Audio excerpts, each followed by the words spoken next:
La muerte y la tragedia rodean al personaje de The Crow, tanto en la ficción como en la realidad. Para entender el impacto artístico y cultural de la obra de James O'Barr, así como de la exitosa adaptación al cine por el director Alex Proyas, es necesario sumergirnos en la oscuridad del abandono, la pérdida y el dolor que lleva a la redención. Acompáñenme a descubrir el verdadero origen de The Crow. Muy probablemente conoces la historia, al menos la versión del cine.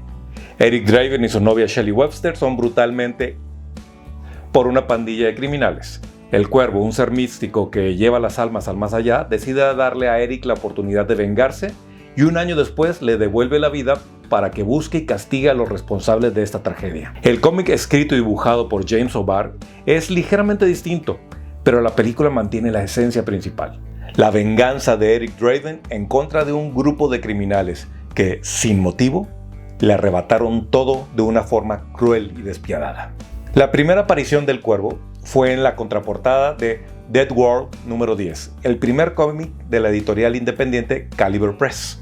Esto fue en noviembre de 1988. El dibujo era un anuncio que promocionaba la próxima aparición de The Crow con el texto: "Para algunas cosas no hay perdón". Su primera historia, Inertia, fue publicada en Caliber Presents número 1 en enero de 1989. Esta fue un preludio para presentar la miniserie de The Crow, que se publicó de febrero a mayo en 1989, en 4 números: Pain, Fear, Irony y Despair. Estos capítulos componen la historia principal de The Crow, aunque O'Barr después agregó algunos números especiales e historias cortas que se fueron integrando en los compendios y ediciones especiales que se publicaron posteriormente. Antes de hablar de la mítica película protagonizada por Brandon Lee, hagamos una pausa y regresemos en el tiempo para saber más sobre O'Barr y de dónde surgió la inspiración para este cómic. James O'Barr tuvo una infancia muy complicada. Él y su hermano pasaron la mayor parte de su niñez viviendo en orfanatos y familias temporales, pues a muy temprana edad el sistema social de Estados Unidos decidió separarlos de su madre, pues esta era incapaz de hacerse cargo de ellos porque había estado entrando y saliendo de instituciones mentales, cárceles, hospitales durante toda su vida. De hecho, cuando los trabajadores sociales llegaron para recoger al recién nacido James O'Barr, le preguntaron la fecha de nacimiento y ella solo pudo decir que James había nacido en algún momento entre Navidad y Año Nuevo.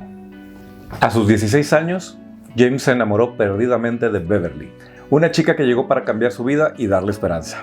Pero en una noche trágica, todo cambió.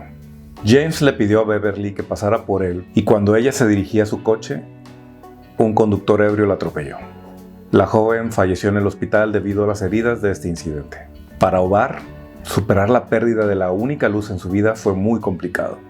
Se enlistó en el ejército y trató de seguir adelante. Fue ahí donde, mientras dibujaba manuales militares, llegó la inspiración para The Crow.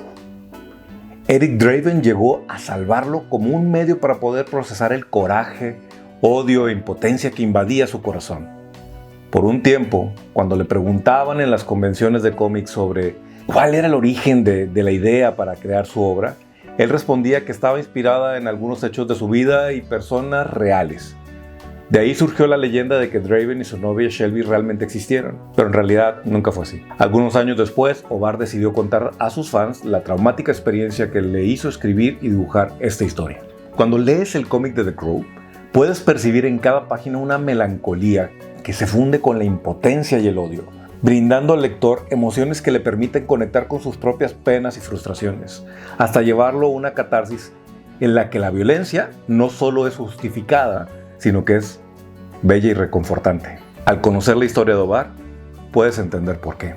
La serie se convirtió en un éxito y llamó la atención de los productores de Hollywood, quienes encomendaron al joven director Alex Proyas llevar estos personajes a la pantalla grande en 1994. Recordemos que esto fue mucho antes de que existieran Marvel Studios y el MCU, por lo que el hecho de que un cómic independiente llegara tan lejos es un hito insólito en sí mismo.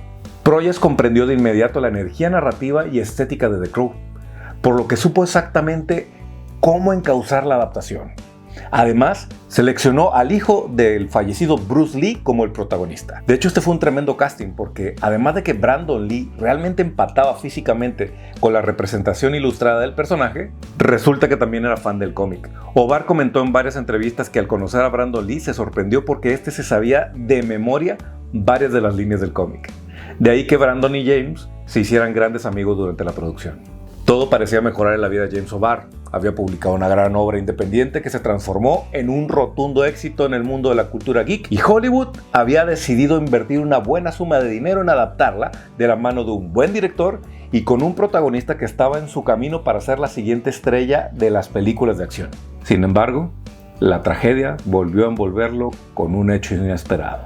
Durante el rodaje de una de las últimas escenas de acción sucedió un terrible accidente. Un arma defectuosa de utilería disparó de verdad e hirió a Brandon Lee, quien fue trasladado al hospital y murió durante la cirugía antes de que la filmación pudiera terminar. Hay muchas versiones acerca de lo que sucedió en este rodaje. Incluso hay quien asegura que es parte de una maldición que sufre la familia Lee, aunque ese es tema de otro video. El punto aquí es que, de nuevo, James O'Barr se vio envuelto en una inesperada pérdida. Faltaban algunas escenas por filmar y el escándalo de la muerte de la joven estrella en ascenso llenaron los noticiarios y tabloides. Sin embargo, Miramax vio una oportunidad, aumentó el presupuesto y solicitó una reescritura de guión con sus adaptaciones para que pudieran terminar la película. Además, le encomendó a Alex Proyas que terminara las escenas faltantes utilizando un doble de Brandon Lee, a quien se le agregó el rostro del fallecido actor con efectos especiales. En 1994, The Crow llegó al cine y fue aclamada por la crítica por su estilo visual y la actuación de Brandon Lee. De la noche a la mañana se transformó en una historia de culto que impactó a toda una generación.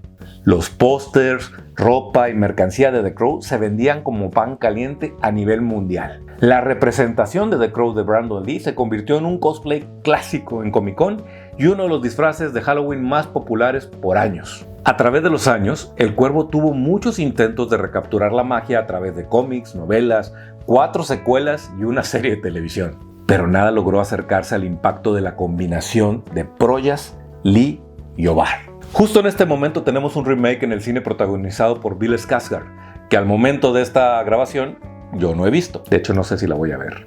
Pero según las críticas y lo que he escuchado, no está logrando sorprender a la generación Z. Reflexionando sobre esto, pienso que el éxito del cómic original y la película de 1994 está íntimamente relacionado con la experiencia personal de los creadores. Por un lado, la exploración emocional de James O'Barr al crear el cómic como un medio de desahogo para poder afrontar el dolor de una injusticia que le robó la posibilidad de tener una vida plena.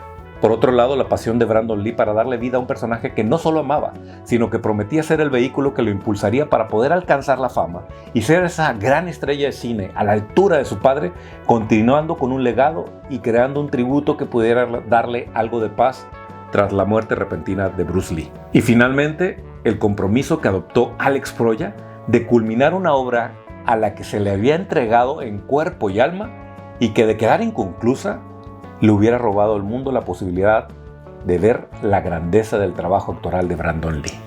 ¿Algún día veremos una reinterpretación de The Crow que le llegue al nivel de esta cinta de 1994?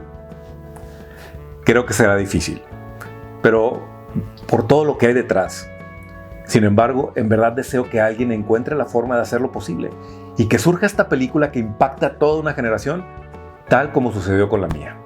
En verdad deseo que algún día un joven salga del cine, tal como lo hice yo, inspirado por una gran adaptación que lo impulsa a seguir el camino de la creatividad y el arte.